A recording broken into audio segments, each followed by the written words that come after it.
All right, today we are going on a journey to the absolute edges of the map. We're talking about the planet's most isolated, most mysterious, and just plain hardest to reach places. These are spots so remote, they really make you rethink what it means to live in a connected world. And you gotta ask, right? I mean, we've got satellites, GPS in our pockets. Is there anywhere left that's truly unreachable? You'd think the age of discovery is over, but as we're about to see, there are still these incredible pockets of our planet that are guarded by massive oceans, impossible ice, and sometimes even by human law. So here's our game plan. We're gonna start with islands where people are just barely hanging on, completely isolated. Then we'll brave some of the planet's harshest environments. After that, we'll check out some forbidden and mysterious lands. And for the grand finale, we're gonna find the single loneliest spot on the entire globe. Our first stop takes us to these incredible islands that aren't just defined by where they are on a map, but by the sheer resilience of the tiny communities clinging to life there. These are some of the smallest, most cut-off groups of people you can imagine. First up, Pitcairn Island, way out in the middle of the South Pacific. And nope, your eyes are not deceiving you. That number is 35. In 2023, only 35 people lived here. That makes it the least populated national jurisdiction in the world. It's just this tiny speck of humanity in a completely endless ocean. And, just getting to Pitcairn is an absolute ordeal. There's no airport. The journey starts with a flight to another really remote island. And then you have to survive a grueling 30-hour trip at sea on the island's one and only supply ship. And the final step? A super tricky transfer onto a small longboat just to get to shore. So you think Pitcairn is isolated?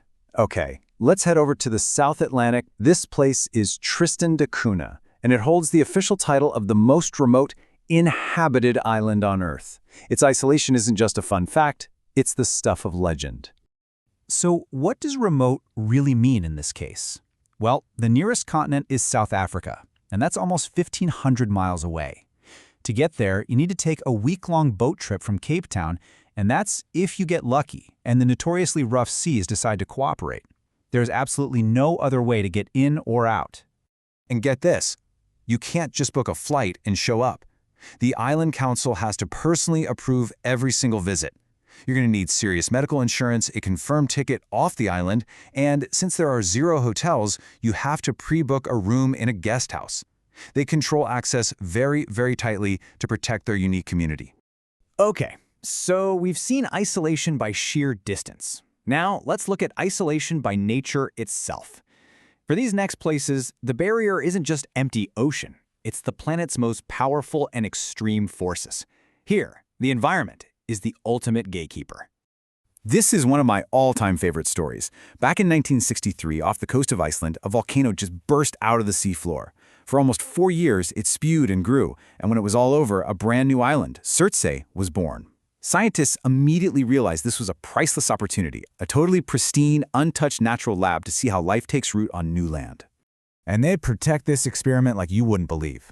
Only a handful of scientists are allowed on the island, and they have to make sure they don't bring any outside seeds or life with them. This quote is incredible. It shows you just how serious they are. A scientist's bathroom break actually resulted in a tomato plant sprouting, and they treated it like a hostile alien invader. It was removed immediately. Okay, from a volcanic nursery, we are now traveling to a natural deep freeze. This is Oymyakon, a village in Siberia that holds the record for the coldest, permanently inhabited place on the entire planet. The secret to its insane cold is its geography. It's nestled in a valley where frigid air just sinks and gets trapped. Just let that number sink in for a second. Minus 89.9 degrees Fahrenheit. That's not just chilly, that's dangerously, almost extraterrestrially cold. To even get there, you have to travel the Kolyma Highway, which has the charming nickname the Road of Bones because it was built by Gulag prisoners. It is a treacherous journey where your car breaking down could be a death sentence. So from the coldest town on Earth, we now go to the coldest continent. We're headed to the very bottom of the world. Right at the geographic South Pole sits the Amundsen Scott Station, the southernmost place that humans live all year round. Life here is just a study in extremes. You get 6 months of non-stop daylight, followed by 6 months of pure, unending darkness. The temperatures can drop below minus 99 Fahrenheit. For the 40 or so people who stay for the winter, they're completely, totally cut off from the outside world for 8 solid months. So what do they do when that last plane for the season takes off? Well, they have a movie marathon. They watch all 3 versions of the horror film The Thing. You know, a perfect choice for a small group of people trapped and isolated in Antarctica. Okay, our next stops are off-limits for totally different reasons. Some are protected, some are just too dangerous, and some are just plain mysterious, wrapped up in folklore and some pretty unsettling stories. Deep in Canada's Northwest Territories, there's a place called Nahanni National Park. It's a stunning wilderness with 0 roads leading in or out. The only way to get there is by float plane or helicopter. But it's the park's ominous nickname that gives you a hint that there's a darker side to all that beauty: the Valley of the Headless Men. So where does a name like that come from? It's a dark, unsolved mystery. It started back in 1908, when the headless bodies of 2 brothers, both gold prospectors, were discovered. Over the next few years, more weird disappearances and deaths just kept happening. That, plus the fact that the area is sacred to the local Dean people, has given this valley a reputation as a beautiful but deeply haunted land. Hey, remember Tristan da Cunha, the most remote inhabited island? Well, allow me to introduce Bouvet Island, which is the most remote island on Earth, period. This place, which technically belongs to Norway, is basically an uninhabited volcanic rock that's almost entirely covered by a glacier. It's notoriously difficult to even set foot on. And for being such a lonely, empty place, it has some incredible mysteries. In 1964, an expedition found a perfectly good lifeboat just sitting in a lagoon, with no signs of people or a shipwreck. How on earth did it get there? Nobody has a clue. Then in 1979, an American satellite picked up a double flash of light near the island, the classic signature of a nuclear test. But who did it? To this day, it is officially a complete mystery.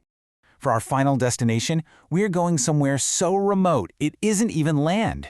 We're going to find the oceanic pole of inaccessibility, the single spot on this planet that is the absolute farthest you can get from any coastline.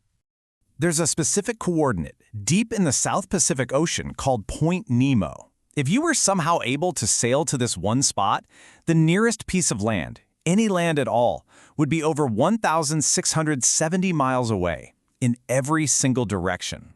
The scale of this isolation is it's mind-bending. Because Point Nemo is so incredibly far from any inhabited land, the closest human beings to you are often not on Earth at all. They are the astronauts aboard the International Space Station, orbiting about 254 miles straight up. So because this is the most remote place on Earth, far from any shipping lanes and with very little marine life, space agencies have found a very unique use for it. This is where they intentionally deorbit and crash their old satellites and space stations. We're talking hundreds of pieces of space junk lying on the ocean floor here.